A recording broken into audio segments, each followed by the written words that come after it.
बहुत से लोग इमरान ये बोलते हैं कि लिखा करो, लिखने से बहुत याद रहता है। तो क्या इसमें कुछ सच्चाई है इस बात में? जी डेफिनेटली लिखने से बहुत सारे फायदे हैं एंड हम लोग इसको I can say this more beautiful in English say that when you write you give life to your thoughts. So अब जब भी आप लिखते हैं ना तो उसमें जान आ जाती है and that's why there is also ये फिनोमिना जहाँ पे कहा जाता है कि अगर आपकी ज़िंदगी में कोई भी प्रॉब्लम हो आप बैठ के वो प्रॉब्लम को विस्तार से लिखें और जब उसको डिटेली प्रॉब्लम को लिखेंगे ना आधा सोल्यूशन वो प्रॉब्लम लिखने में हो जाता है because that's how your brain really operates and it's a very beautiful way and it's basically a sync between the mind and the body which is coming together and that's a beautiful thing and yeah लिखना चाहिए and और बहाने ढूंढिए लिखने के लिए whether you believe in this analysis or not मैं जो बोल रहा हूँ आपके पल्ले पड़ते है या नहीं है वो अलग बात है लेकिन इस पॉडकास्ट के थ्रू अगर if you can just go back to writing it could be just making your day to life day to day things what you want to do or to do list और if you just want to write down your affirmations अगर आप पढ़ते हैं तो आप लिखना start कीजिए अगर आप कोई भी चीज़ even if it is a spiritual thing even if it is a religious thing अगर आप भगवान का नाम भी लिखना चाहते हो तो प्लीज़ लिखिएगा बिकॉज जितनी एनर्जी बोलने में मिलती है लिखने से भी उतनी ही मिलती है बिकॉज मेडिटेशन में तो वही करते हैं जापन हम लोग वही करते हैं राइट हम लोग बोल रहे हैं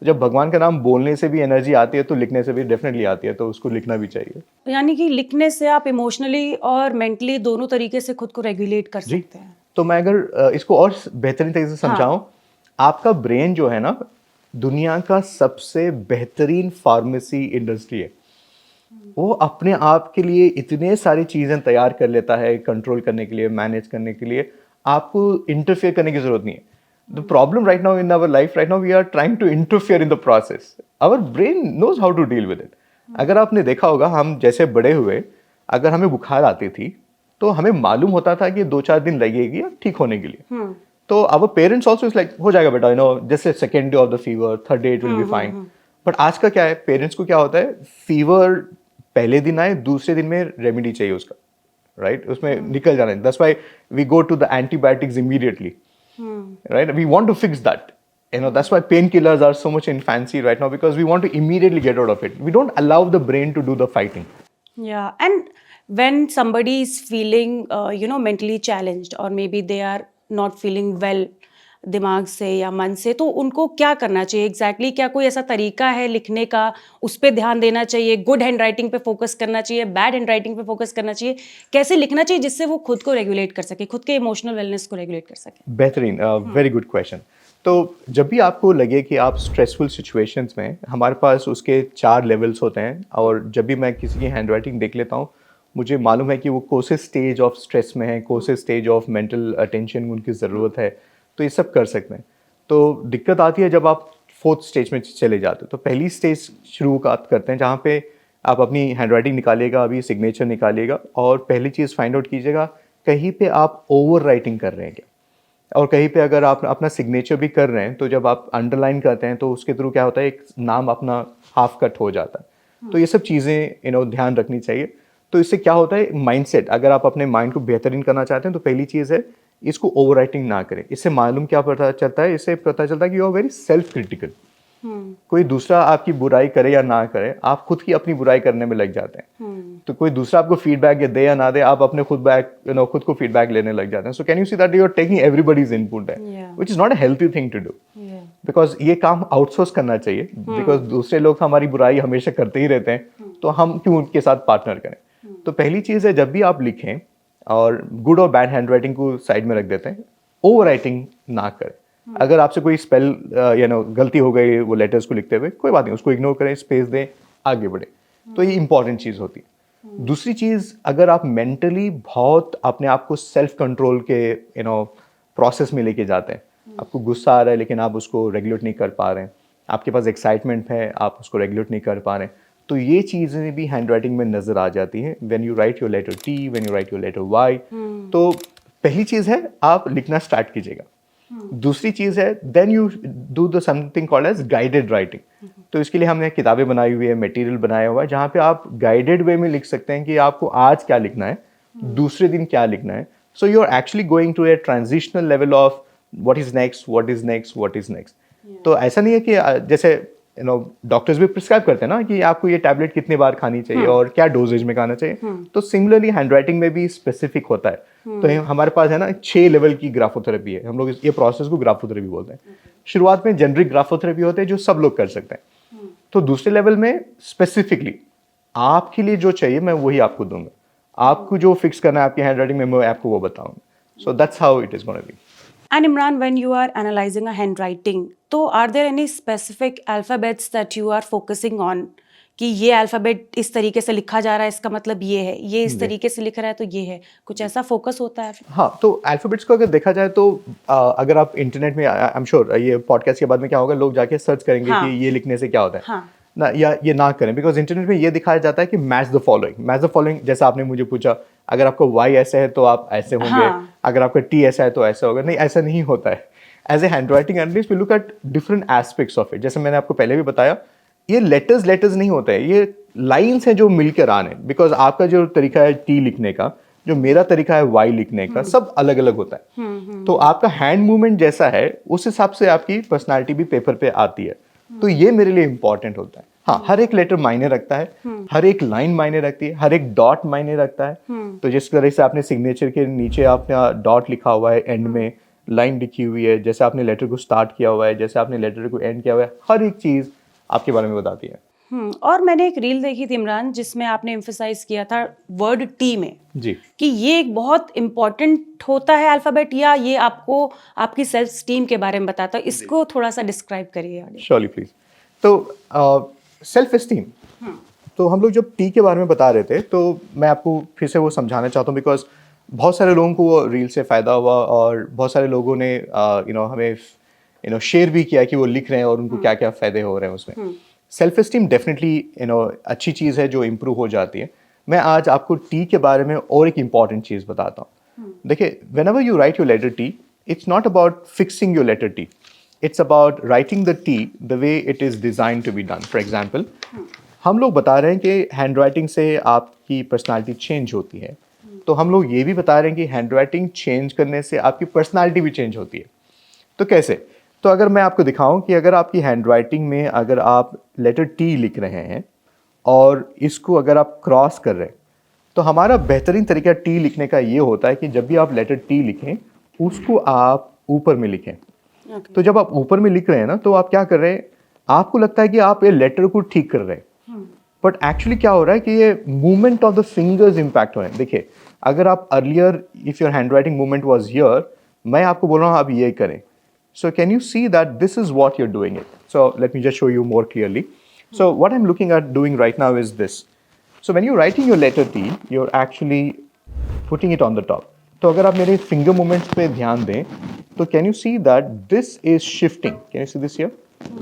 एंड ये जो फिंगर मूवमेंट जो शिफ्ट हो रहा है ना, ये मूवमेंट देखिए आप मेरे नर्वस सिस्टम, मेरे वेन्स में चेंज होगा and it is connected to my brain. So when I change my hand writing, I am actually changing my finger movements and your brain. So I am sure this much of science सबको मालूम है कि आप अगर happy हैं तो उसके लिए भी एक केमिकल आपका ब्रेन रिलीज करता है। अगर आप स्ट्रेसफुल हैं तो आपका ब्रेन एक केमिकल रिलीज करता है। हाइपरटेंशन है तो हर चीज़ का एक केमिकल होता है।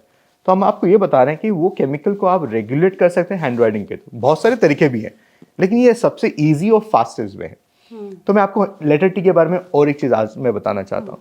सो whenever you write your letter T, इसको और थोड़ा सा whenever you do it, do the retrace part. Because अब जब भी आप ऐसा लूप आ जाता है लेटर टी में या लेटर डी में ऐसा लूप आ जाता है, ये लोग बहुत सेंसिटिव होते हैं। तो अगर डी में लूप है, आप सेंसिटिव होते हैं आपके पर्सनल सेल्फ को लेकर। That means to say that आप कैसे दिखते हैं, आप कैसे बोल रहे हैं, आप कैसे पेश आ रहे हैं लोगों के साथ, हर एक चीज़ आपके लिए इंपॉर्टेंट हो जाती है। आप इतने सेंसिटिव हो जाते हैं डी, अगर आपका लूप ऐसा है कि one word from people can actually make your day और break your day.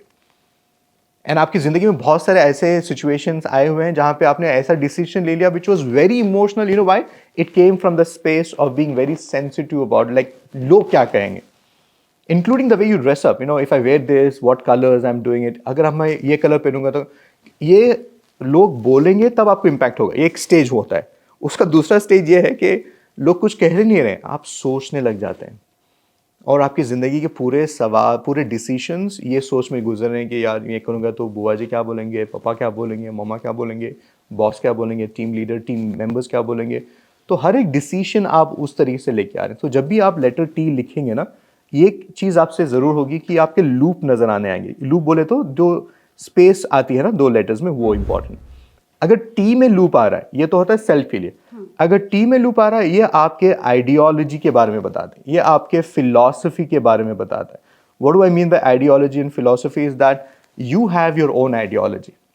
You know money means this much, relationship बोले तो ऐसा होना चाहिए। तो आपका आइडियोलॉजी, आपके प्रिंसिपल्स है। और हमारी हमेशा से अनबन होती है पेरेंट्स के साथ हो या फ्रेंड्स के साथ हो या हमारे लाइफ पार्टनर के साथ, because we are very sensitive about our own ideologies. नहीं यार, रिलेशनशिप बोले तो ऐसा होना चाहिए, यू नो पैसा मीन्स ऐसा होना चाहिए, और नहीं नहीं नहीं हमेशा पैसा ऐसा होना चाहिए। So can you see that always about the ideology shift. So अगर रिलेशनशिप में देख रहे हैं ना हम लोग, अगर प्रॉब्लम ढूंढ रहे हैं तो यही ढूंढते हैं हम लोग कि आप कितने सेंसिटिव हैं, क्यों आप बात बात पे ट्रिगर हो जाते हैं, क्यों बात बात में आप अपसेट हो जाते हैं, because you are very sensitive to about your ideology and principle. It could be as simple as this कि अगर मैं आपको पैसे बचाने के बारे में बोल रहा हूँ तो आप बोलेंगे एफडी कर लो, मैं बोलूंगा कि एसआईपी कर लो। सो ये बात पे झगड़ा होने के चांसेस हाई होते हैं because you are very sensitive. ये छोटी बात है, एक कॉन्वर्सेशन है, लेकिन it can go out of the proportion because you very sensitive. It could be about dressing up. You came and asked me, Imran मैं ये पहन सकती हूँ, या ये अच्छा है, ये क्या मैं बोल सकती हूँ, क्या आई से दिस वे, ये सब सवाल ही है, कॉन्वर्सेशन ही है। बट अगर मैंने कुछ आपको फीडबैक दे दिया, वो आपके पास रह जाएगा बिकॉज यू वेरी सेंसिटिव। तो प्रॉब्लम आजकल मेंटल हेल्थ को लेकर बड़े बड़े शब्द नहीं है जी, depression, anxiety, all of this, ये तो बाद में आते हैं। शुरुआत कहाँ से होती है कि आप कितना अपने आप को रेगुलेट करते हैं कॉन्वर्जेशंस में लेकर। What is your trigger point, कि क्या चीज़ है, बिकॉज यूर सेंसिटिव, बिकॉज हमें ये मालूम भी नहीं है कि हम लोग क्या चीज़ें लेके चल रहे हैं, and we are always looking at it. जब वो पौधा बड़ा हो जाता है और जो नज़र आता है वो नज़र आता है, ये सब चीज़ें नज़र नहीं आती।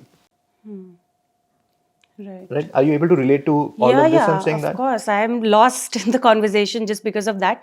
Also, Imran, this was my follow-up question कि क्या ये कहना सही है कि जैसे जैसे आपका रिलेशन खुद के साथ ठीक होता है वैसे वैसे आपकी हैंडराइटिंग बेटर या इम्प्रूव्ड होती है? आप ये चैलेंज है आप सबके लिए कि अगर आप लिखना शुरू कीजिएगा और पुरानी हैंडराइटिंग रखिएगा, और जब भी आप प्रैक्टिस कर रहे हैं कुछ भी, जो भी मैं चीज़ें बता रहा हूँ, उसके लिए ज़्यादा दिन भी नहीं लगेंगे। अगर आप 21 डेज़ या कभी कभार 7-8 दिन में ही नज़र आ जाता है। इट ऑल डिपेंड्स अपॉन कि आपका रेजिस्टेंस लेवल कितना ओपन है, कितना हाई है, but you can see the changes. हाँ, आपकी हैंडराइटिंग में चेंजेस आएंगे and then you will also feel the change in you. एंड सबसे बेस्ट चेंज मैं बताता हूँ, अगर आपने ये जो मैंने रिट्रेसिंग लूप बताया, अगर आपकी हैंडराइटिंग में ये लूप नहीं भी है लेकिन आपको ये महसूस होता है, ये सिमरान मैं सेंसिटिव हूँ, आप इसको रिट्रेस करना शुरू कर दीजिएगा। 2 चीज़ें आपको मैं प्रॉमिस कर सकता हूँ। एक है कि आप एक्सपीरियंस करेंगे कामनेस को, तो इसको इवैल्यूएट कैसे करेंगे, that you will start responding then reacting. And आपको महसूस होगा कि यार मैं पहले, है ना, माई फोकस वॉज पहले say it then process it. Now you'll start doing that reverse and take that as a challenge. Just do this. You're welcome to share this with me so that we can give you some feedback. But the idea here is that you have to write. And ये सिर्फ self esteem के बारे में नहीं है, ये confidence के बारे में नहीं है, ये इंटरनल रेगुलेशन के बारे में है। बिकॉज मैं आपसे बात कर रहा हूँ तो ये मेरा फर्स्ट भी बनता है कि मैं कुछ चीज़ें हैं जो आपको काम डाउन करेंगे। सो ये चीज़ है। दूसरी चीज़ है, अगर आप अपनी हैंड राइटिंग में लेटर आई लिख रहे हैं, वो डॉट बनाइए उसका, और जितना हो सके उतने क्लोज लेके आने की कोशिश करें। So it's not just about writing the J also, it's just the dot there. So if I have to just go back to your hand writing which we The nervous writer. yeah. So can you see that the good thing about you is that, can you see, आप जितने भी हरी में लिखे, आपके dots एकदम picture perfect dots हैं। Can you see that there? Many times अगर regular इंसान लिख रहा है ना, तो क्या होता है कि डॉट लिखते हुए हमारी एक छोटे से टेल निकल आती है ऐसे वाले, बट आपकी हैंड राइटिंग में वो नजर नहीं आ रहा है, right? So can you see that whenever you see the dot, it's actually very, very picture perfect dot. So this also says something about you, that you pay a lot of attention to details. You enter the room, you might be having a lot of people there, but आपको मालूम है किसने क्या पहना हुआ था और उसमें क्या डिज़ाइन था, वो ज्वेलरी कौन सी दुकान की थी, कौन सी दुकान? ये तो मुझे रजवाड़े की लगी। So that's the attention to details. Yeah. You know, imagine that's a superpower that you enter a room and you have this ability to scan it and you know how do you handle that room. Wait, lifestyle के लिए 10 अलग pages क्यों follow करना? Health, fitness, yoga, mental wellness, सब कुछ एक ही जगह, Fit Tak. Simple tips, expert insights, real conversations. Life upgrade करो easy way. Watch only on Fit Tak YouTube.